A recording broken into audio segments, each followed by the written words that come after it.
খবর শুনছেন আজকের বেঙ্গল চ্যানেল থেকে। আজ জানাবো পশ্চিমবঙ্গ, দেশ এবং বিশ্বের বাছাই করা সমস্ত গুরুত্বপূর্ণ তাজা খবর। শুরুতেই জানিয়ে দেব সংবাদ শিরোনাম। আবহে মৃত্যু দুই আধিকারিকের পরিবারকে 2 লক্ষ টাকা আর্থিক সাহায্যের ঘোষণা মমতার। বিধানসভা ভোটের আগে পদ্ম শিবিরে ভাঙন, বাঁকুড়ার নির্বাচিত সদস্য সহ 50 পরিবার তৃণমূলে, ভয় দেখানোর অভিযোগ বিজেপির। মুসলিমদের নাম কাটতে কমিশনের সার্ভার ডাউন, বিস্ফোরক তৃণমূল বিধায়ক। এসআইআর এর প্রতিবাদে আবার পথে মুখ্যমন্ত্রী, মঙ্গলবার ঠাকুরনগরে পদযাত্রা মমতার, বনগাঁয় করবেন জনসভাও। রাজ্যের জনবিন্যাস বদলে দেশের সর্বনাশ করছেন মমতা সরকার, প্রমাণ দেখিয়ে দাবি শুভেন্দুর। রাজ্যে বেজে গেল ভোটের দামামা, কাটোয়ার সভা থেকে তৃণমূল হটাও স্লোগান তুললেন শুভেন্দু। কোচবিহারের শীতলকুচিতে পথ দুর্ঘটনায় মৃত্যু, হয়তো কমিশনের ডেডলাইনের কথাই ভাবছিলেন, দাবি তৃণমূলের। এটাও কি এসআইআর এর জন্য? কলকাতায় ভূমিকম্পের পর মমতাকে খোঁচা বিজেপির, শোরগোল রাজ্য রাজনীতিতে। এসআইআর এর কাজে 2 বিএলওর মৃত্যু, পরিবারকে আর্থিক সহায়তার সিদ্ধান্ত রাজ্যে। ভোটার তালিকা দূষণমুক্ত হোক, শুভেন্দু অধিকারীর করা চিঠি নির্বাচন কমিশনে, মমতা বন্দ্যোপাধ্যায়ের আপত্তিকর জবাবে তোলপাড় রাজ্য রাজনীতি। বাংলাদেশে ভূমিকম্পের ভয়াবহ প্রভাব, মৃত্যু অন্তত 3 জনের, আহত বহু। রাস্তা দিয়ে হেঁটে যাওয়ার সময় ভয়াবহ দুর্ঘটনা। জঙ্গলে টেনে নিয়ে গিয়ে নাবালিকাকে গণধর্ষণ, আউশ গ্রামে গ্রেপ্তার 4 স্কুল পড়ুয়া সহ 6। বাংলাকে বাংলাদেশ হতে দেব না, 26-এ বাংলা দখলের হুমকি সাংসদ গিরিরাজের। পুলিশ আর পয়সার জন্য করে সব, ভারতে বাংলাদেশ অনুপ্রবেশ নিয়ে অভিযোগের আঙুল তুললেন দিলীপ। বিহারের পর এবার বাংলার পালা, মঞ্চে দাঁড়িয়ে মমতাকে সরাসরি আক্রমণ শুভেন্দুর, বললেন ভাইপোকে নিয়ে আটকাতে পারবেন না। দল বিরোধী কার্যকলাপের জেরে সাসপেন্ড তমলুকের বিতর্কিত তৃণমূল কাউন্সিলর। শুনশান এলাকা, ঘরে তালা, ঝুপড়িও খালি, সীমান্ত লাগোয়া গ্রামে শুরু হতেই গ্রাম ছাড়া প্রায় 12 থেকে 13টি পরিবার। হয়ে যাচ্ছে কোটি কোটি রেশন কার্ড, আপনার রেশন চালু আছে কিনা দেখে নিন এভাবে। দালালকে 5,000 টাকা দিয়ে ঢুকেছিলাম ভারতে, 20,000-এ আধার কার্ড, প্যান কার্ড পেয়েছিলাম, এখন পথে বসেছি। মোদী সরকারের আইন বাতিল করলো সুপ্রিম কোর্ট, কেন? এসআইআর স্থগিতের দাবি মমতার, কয়েক ঘন্টায় পাল্টা বার্তা রাজ্যের সিইওর, কি বললেন? ফর্মেই ভুল করলে আপনার জেল পর্যন্ত হতে পারে, এই কাজ করেননি তো? নজরে ঠাকুরনগর, উত্তর 24 পরগনা, মতুয়া ভোট ব্যাংক সুরক্ষিত রাখতে 10,000 নেতাকর্মীকে নিয়ে বৈঠক অভিষেকের। বাড়বে না সময়সীমা, 4 ডিসেম্বরের মধ্যেই কাজ শেষ করতে হবে, স্পষ্ট জানিয়ে দিল নির্বাচন কমিশন। আর মানে তৃণমূলের নতুন ব্যবসা, লোকসভার পর এবার বিধানসভা নির্বাচন, বোমা ফাটালেন অধীর, কেন এমন দাবি কংগ্রেস নেতার? রাম মন্দির চূড়ায় ঐতিহাসিক পতাকা উত্তোলন, অযোধ্যা জুড়ে নজিরবিহীন নিরাপত্তা, 24 ঘন্টা মোতায়েন বিশাল বাহিনী। এর নামে বৈধ ভোটার বাদ দেওয়ার চক্রান্ত বিজেপির, প্রতিবাদে শিবপুরে মিছিল, পথসভা তৃণমূলের। এতক্ষণ শুনছিলেন সংবাদ শিরোনাম, এখন আসছে বিস্তারিত খবরে। এসআইআর চলাকালীন ভোটের কাজ করতে গিয়ে 2 বিএলও আধিকারিকের মৃত্যুতে শোকের ছায়া নেমেছে। একজন হঠাৎ অসুস্থ হয়ে যায়, আর একজন ডিউটিতে যাওয়া বা ফেরার সময় দুর্ঘটনায় প্রাণ হারিয়েছেন বলে জানা গেছে। সহকর্মীরা বলছেন, টানা হাঁটাহাঁটি, বাড়ি বাড়ি যাচাই আর ডেডলাইনের চাপ সামলাতে তারা বিপর্যস্ত হয়েছিলেন। পরিবারের অভিযোগ, দিন কয়েক ধরে প্রবল মানসিক ও শারীরিক চাপে ছিলেন মৃতরা। এই অবস্থায় মুখ্যমন্ত্রী ঘোষণা করেছেন, প্রত্যেক পরিবারের হাতে 2 লক্ষ টাকা আর্থিক সাহায্য দেওয়া হবে। প্রয়োজনে সহানুভূতিশীল ভিত্তিতে চাকরির কথাও বিবেচনা করা হবে বলে রাজ্য জানিয়েছে। বিরোধীরা অভিযোগ করছে, চাপ ও অব্যবস্থার দায় নির্বাচন কমিশন ও প্রশাসন এড়িয়ে যেতে পারে না। স্থানীয় প্রশাসন পরিবারগুলোর পাশে থেকে ক্ষতিপূরণ ও নানান রকম সহায়তার প্রতিশ্রুতি দিয়েছে। বাঁকুড়ায় বিজেপির এক নির্বাচিত প্রতিনিধি সহ প্রায় 50টি পরিবার তৃণমূলে যোগ দিয়েছেন। তাদের অভিযোগ, বিজেপিতে তাদের মতামত উপেক্ষা করা হচ্ছিল, উল্টে চাপ ও ভয় দেখানো হচ্ছিল। তৃণমূল বলছে, উন্নয়নের স্বার্থে মানুষ তাদের দিকে আসছেন, এতে বিজেপির ভাঙন স্পষ্ট। বিজেপি পাল্টা দাবি করেছে, প্রশাসনিক চাপ ও ভয় দেখিয়ে দলবদল করানো হয়েছে। নবাগতদের কেউ কেউ বলেছেন, গ্রামে রাস্তা, জল, রেশন, আবাসন এর কাজে সরাসরি যুক্ত হতে চান। এই ঘটনায় বাঁকুড়ার কয়েকটি আসনে ভোটের সমীকরণ করে কষা হচ্ছে নতুন করে। স্থানীয় মহলে আলোচনায় যোগদানে কি বাস্তবে উন্নয়ন বাড়বে নাকি কেবল রাজনৈতিক হিসেবেই বদলাবে? এসআইআর নিয়ে চর্চার মাঝে এক তৃণমূল বিধায়ক অভিযোগ করেছেন, মুসলিম ভোটারদের নাম কাটতে সার্ভার ডাউন অজুহাত ব্যবহার হচ্ছে। অনেক জায়গায় নাকি নাম নথিভুক্ত বা সংশোধনে গেলে সার্ভার না থাকার কথা বলা হচ্ছে, কিন্তু নাম বাদ দিতে সমস্যা হচ্ছে না। তার আশঙ্কা, পরিকল্পিতভাবে এক সম্প্রদায়ের ভোটাধিকার খর্বের চেষ্টা হতে পারে। বিরোধীরা বলছে, তৃণমূল নিজেই ভুয়ো ও ডুপ্লিকেট ভোটার তৈরি করেছে, এখন সেই নাম বাদ যাওয়ায় ভয় পাচ্ছে। কমিশন জানিয়েছে, নির্দিষ্ট অভিযোগ ও প্রমাণ এলে বিষয়টি খতিয়ে দেখা হবে।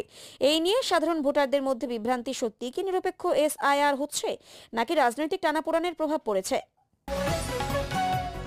এসআইআর এর বিরুদ্ধে আন্দোলন জোরদার করতে ফের পথে নামছেন মুখ্যমন্ত্রী মমতা বন্দ্যোপাধ্যায়।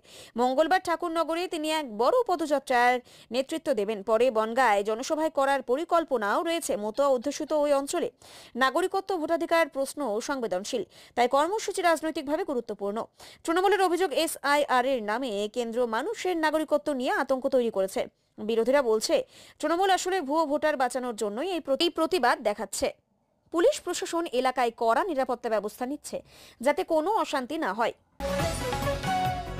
শুভেন্দু অধিকারী অভিযোগ করেছেন, রাজ্য সরকার পরিকল্পিতভাবে বাংলার জনবিন্যাস বদলাচ্ছে। তার দাবি, সীমান্ত লাগোয়া কিছু এলাকায় অস্বাভাবিক জনসংখ্যা বৃদ্ধি ও ধর্মীয় গঠনের বদল হচ্ছে। তিনি বলেন, বিভিন্ন নথি ও পরিচয়পত্র সহজে দিয়ে অনুপ্রবেশকারীদের বৈধতা দেওয়া হচ্ছে, যা দেশের নিরাপত্তার পক্ষে বিপজ্জনক। তার মতে, ভোট ব্যাংকের জন্য এই খেলা চলছে। তৃণমূল ওই অভিযোগ উড়িয়ে দিয়ে বলেছে, এটি বিভাজনের রাজনীতি, মানুষকে ধর্মের নামে ভাগ করার চেষ্টায়। মন্তব্যকে কেন্দ্র করে টিভি ও সোশ্যাল মিডিয়ায় নতুন করে তর্ক বিতর্ক শুরু হয়েছে।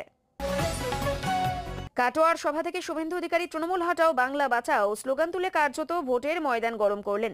তিনি অভিযোগ করেছেন, দুর্নীতি, কাটমানি, নিয়োগ কেলেঙ্কারি আর তোলাবাজিতে মানুষ বিরক্ত। তার দাবি, পুলিশ প্রশাসন শাসক দলের হাতিয়ার হয়ে উঠেছে। বিরোধীদের ওপর হামলা ও মিথ্যা মামলা এখন নিয়ম। যুব সমাজকে তিনি আহ্বান জানান, ভুয়ো ভোট রুখতে ও বুথে বুথে নজরদারি রাখতে। তৃণমূল পাল্টা অভিযোগ করেছে, বিজেপি ইচ্ছে করে উত্তেজক ভাষণ দিয়ে পরিবেশ গরম করছে। সভা ঘিরে কাটোয়ায় কড়া নিরাপত্তা ছিল, যাতে সংঘর্ষের পরিস্থিতি তৈরি না হয়। কোচবিহারের শীতলকুচিতে এসআইআর এর কাজে যুক্ত এক বিএলও পথ দুর্ঘটনায় প্রাণ হারিয়েছেন। ধারণা করা হচ্ছে, এসআইআর সংক্রান্ত দায়িত্ব পালনের সময় তিনি ওই দুর্ঘটনার শিকার হন।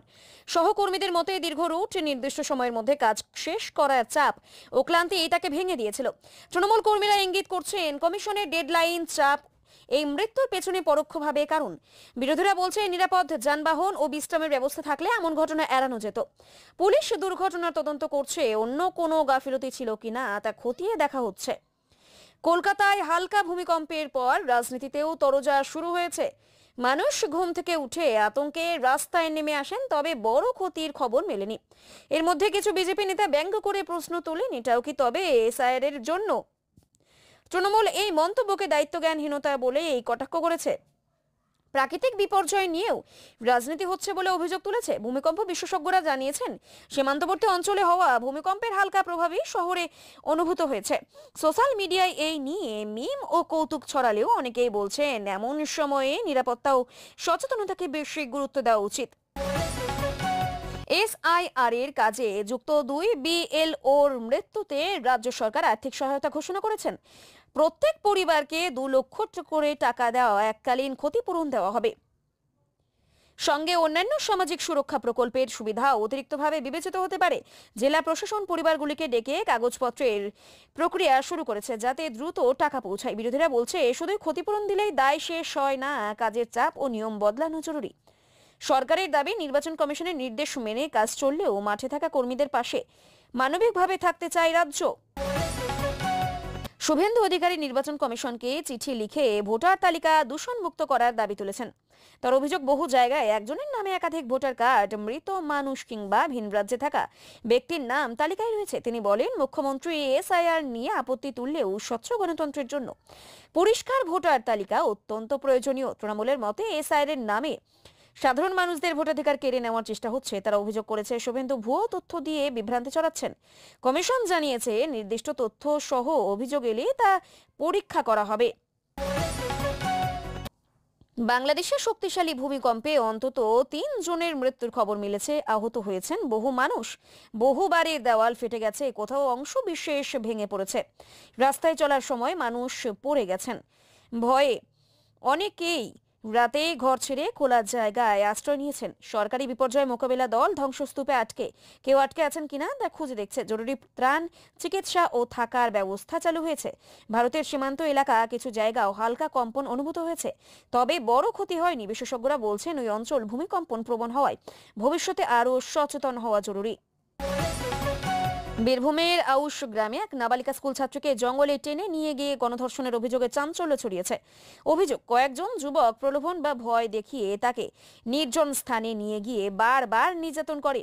মেয়েটি বাড়ি ফিরে কাঁদতে কাঁদতে পরিবারের কাছে সব জানায়। পরিবার দ্রুত থানায় অভিযোগ দায়ের করলে পুলিশ তদন্তে নেমে 4 স্কুল পড়ুয়া সহ মোট 6 জনকে গ্রেপ্তার করে। অভিযুক্তদের বিরুদ্ধে পস্কো সহ একাধিক কঠোর ধারায় মামলা করা হয়েছে। নাবালিকাকে মেডিকেল পরীক্ষা ও মানসিক কাউন্সেলিং এর ব্যবস্থা করা হচ্ছে। স্থানীয় মানুষ বিক্ষোভে ফেটে পড়ে অভিযুক্তদের দৃষ্টান্তমূলক শাস্তির দাবি তুলেছেন। বিজেপি সাংসদ গিরিরাজ সিং মন্তব্য করেছেন, বাংলাকে বাংলাদেশ হতে দেব না, যা ঘিরে তীব্র প্রতিক্রিয়া তৈরি হয়েছে। তিনি অভিযোগ করেছেন, রাজ্যে নাকি পরিকল্পিতভাবে অনুপ্রবেশকারীদের বসতি গড়তে সাহায্য করা হচ্ছে। বিভিন্ন পরিচয়পত্র, রেশন কার্ডের মাধ্যমে অবৈধ অনুপ্রবেশকারীদের বৈধতা দেওয়া হচ্ছে বলেও দাবি তার কথায় নির্দিষ্ট দিন ধরে এই বিষয়ে জোরদার আন্দোলন গড়ে তুলবে বিজেপি। তৃণমূল কংগ্রেসের এই বক্তব্যকে বিদ্বেষমূলক ও বাংলার মানুষের প্রতি অপমানজনক বলেই আখ্যা দিচ্ছে। রাজনৈতিক মহলের মতে এই ধরনের কড়া মন্তব্য ভোটের আগে উত্তেজনা আরও বাড়াতে পারে। দিলীপ ঘোষ অভিযোগ করেছেন, বাংলাদেশে অনুপ্রবেশের পেছনে কেবল নিরাপত্তা গাফিলতি নয়, অর্থের লেনদেনও জড়িত। ইঙ্গিত দিয়েছেন, টাকা দিলে সীমান্ত পেরোনো ও কাগজপত্র জোগাড় অনেকের কাছে সহজ হয়ে যায়। নাম না করেই তিনি কিছু পুলিশ ও নিরাপত্তা বাহিনীর সদস্যদের দিকে আঙুল তুলেছেন। রাজনৈতিক প্রভাবের কথাও বলেছেন। এই মন্তব্যে নিরাপত্তা বাহিনীর অনেকেই ক্ষুব্ধ হয়েছেন, কারণ এতে গোটা বাহিনীকে সন্দেহের চোখে দেখা হচ্ছে বলে তাদের মত।